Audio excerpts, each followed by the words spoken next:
Ya, assalamualaikum warahmatullahi wabarakatuh. Eh, Selamat siang semuanya. Eh, Perkenalkan, nama saya Muhammad Bintang Dori Pratama. Dengan NIM 41190107175. Saya dari Prodi Teknik Sipil S1. Eh, Maksud dan tujuan saya untuk membuat video ini adalah untuk menjelaskan dari materi mata kuliah studi perancangan satu, yaitu desain kelompok tiang dan penurunan kelompok tiang dari kelompok 3. Lanjut ke materinya. Di sini ada denah titik-titik penyelidikan tanah. Di sini penyelidikan tanah dimulai dari BH1 sampai dengan BH3 sehingga mencapai kedalaman tanah keras menggunakan boring dan NSPT. Jadi di sini ada gambar denahnya, yaitu terdapat tiga bagian ya, di bagian satu dan dua dan tiga, dan itu uh, dilakukan penyelidikan di setiap zonasi. Itu yang kita sebut sebagai BH1, BH2, dan BH3. Nah, ini ada data boring lognya dari setiap zonasi. Ini juga di BH2, dan ini data boring log di BH3. Nah, ini adalah perhitungan daya dukung tiang tunggal. Jadi, fondasi pada daerah BH1 sampai BH3 direncanakan menggunakan tiang bor dengan diameter 0,9 meter, panjang tiangnya 4,445 meter, tekanan atmosfernya 100 kN per meter, dan Fs-nya 2,5, kelilingnya yaitu 2,828 meter. Luas ujung tiangnya didapatkan 0,636 meter persegi. Jadi kita di sini menggunakan metode Meyerhof pada tahun 1976 untuk tanah berlapis. Jadi di sini didapatkan N-nya yaitu ada 27 dengan rumus 10 dikali 0,9 sama dengan 8 meter, sehingga bisa mendapatkan nanti data untuk LI-nya dan dikurang 10D. Terus lanjut ke metode Rees and O'Neill pada tahun 1988. Di sini ada lapisan tanah lempung clay. Nah, di sini kita hitung itu per lapisan. Ada lapisan 1, lapisan 2, dan lapisan 3. Nah, sehingga didapatkan CU di lapisan 1 yaitu 3,3, di lapisan 2 itu CU2-nya adalah 2, dan di lapisan 3 CU itu adalah 6,6. Dan daya dukung tiang dan daya dukung ujung itu kita mendapatkan QP-nya 59,4. Daya dukung titiknya kita sebut QP itu 37,8 ton.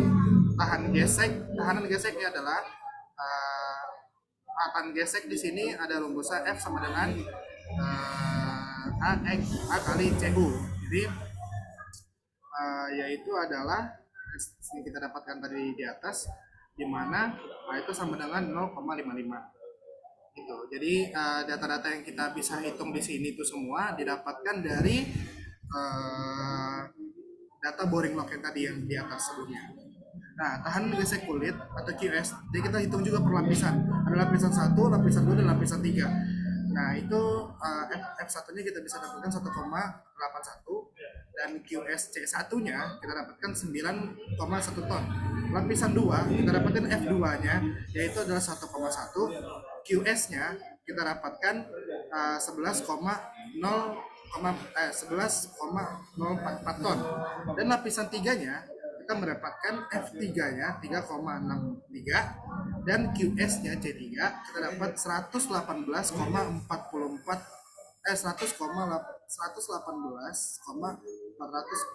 ton. Nah, metode Naval Engineering Facilities Comment. Jadi di lapisan pasir atau sand, dengan rumus yang tertera di atas ini, kita mendapatkan angka 81,328 ton, dan kita sebut itu sebagai QS. Nah, persamaan daya dukung tiang selanjutnya, daya dukung tiang atau QO itu adalah kita dapatkan seperti rumus di atas, 37,8 ton ditambah dengan 81,324 ton itu sama dengan 119,124 ton. Nah, QS ini kita dapatkan dari lapisan pasir atau sand yang tadi, dan QP kita dapatkan dari dari daya dukung titik QP 37,8 ton, dan akhirnya ditambah dan sehingga bisa menghasilkan yaitu adalah QU, daya dukung tiang. Nah, daya dukung izin tiang atau QA adalah QU dibagi FS, yaitu di sini kita dapatkan 119,124 ton dibagi 2,5 dibagi FS yang di awal tadi dan menghasilkan angka 47,5 ton. Sehingga kebutuhan tiang N pada BH1 sampai dengan BH2 ada sebagai berikut. QG-nya kita asumsikan 437,57 ton dengan rumus N sama dengan QG dibagi QA, itu adalah QG-nya 134,47 ton, yaitu dibagi 47,5 sehingga kita bisa dibutuhkan sebanyak 2 buah tiang untuk BH1. Gitu. Sebenarnya di sini dibutuhkan sebanyak 3 tiang ya, tapi ada kesalahan dalam menginput data di PPT-nya. Lanjut ke penurunan tiang. Nah, di sini kita masuk ke pembahasan penurunan tiang, yaitu adalah metode phasing. Di sini S sama dengan S1 plus S2 plus S3, dengan S1 itu penurunan total. Jadi penurunan total itu adalah hasil dari penurunan batang tiang ditambah penurunan batang tiang akibat beban di ujung tiang dan ditambah penurunan tiang akibat beban yang tersalurkan sepanjang tiang. Nah, di sini ada nilai CP dengan metode phasingnya.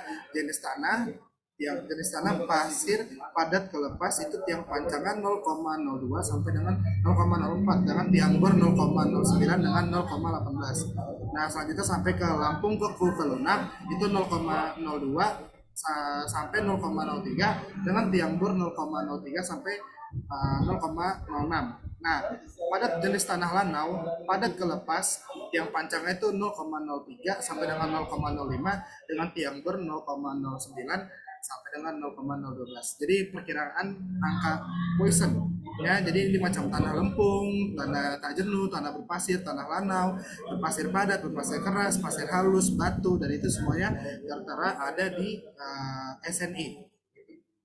Jadi ini adalah menentukan yang satunya. Gimana cara kita bisa menentukan nilai S1? Yaitu adalah dengan rumus seperti ini, dengan QP sama dengan beban yang dipikul ujung tiang akibat beban kerja atau ujung tiang tambah gaya gesek, dan QS-nya kita dapatkan dari beban dipikul selimut yang beban kerja yang tadi sudah didapatkan di sebelumnya, dengan L sama dengan panjang tiang, AP luas penapang tiang, EP modulus elastisitas tiang, dan seterusnya EP, sehingga nilai EP kita bisa asumsikan mendapatkan nilai 27.806 ton. Nah, jadi didapat S1 sebagai berikut, yaitu 19 cm. Nah, jadi nilai S2-nya seperti tadi rumus yang S1 itu kita dapat 0,021 meter, dan S3-nya kita bisa dapatkan dengan keliling tiang, panjang tiang yang tertanam, US faktor pengaruh, QS-nya modulus elastisitas tanah, porsi rasio tanah, QS PL ini nilai rata-rata friksi sepanjang tiang. Jadi pergerakan modulus elastisitas SPT itu kita dapatkan nilai 4,475, dengan S3-nya berarti adalah 0,026 meter, sehingga penurunan total dapat dihitung dengan rumus S total sama dengan S1 plus S2 plus S3, yaitu adalah dengan hasil 24,6 cm. Itu dengan S izin 10% dikali D, yaitu ada 10% dikali 0,9 meter, karena itu adalah diameter tiang panjangnya, jadi dapatkan hasil 0,09 meter. Nah, jadi penurunan elastik tiang bor kelompok Ya, jadi S total semuanya ditambah